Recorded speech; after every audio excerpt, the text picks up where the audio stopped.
Candida here, and this is the EGO Power Light. It's a 56-volt area light.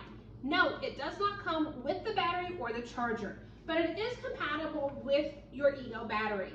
So all we've got to do is add the battery on just like this, snap it into place. It does have a handle so we can take it with us. It is portable. So once I get it in place, I can simply open it up, turn it around, hit the power button on the side, and we are ready to go. The lights are going to be 360, so I can get the lights to point any direction that I need to get the lighting in the right spot.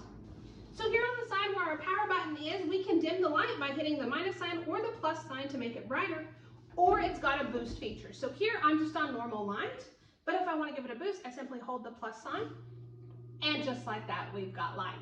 So I love the fact that we can have bright light or we can just have normal light.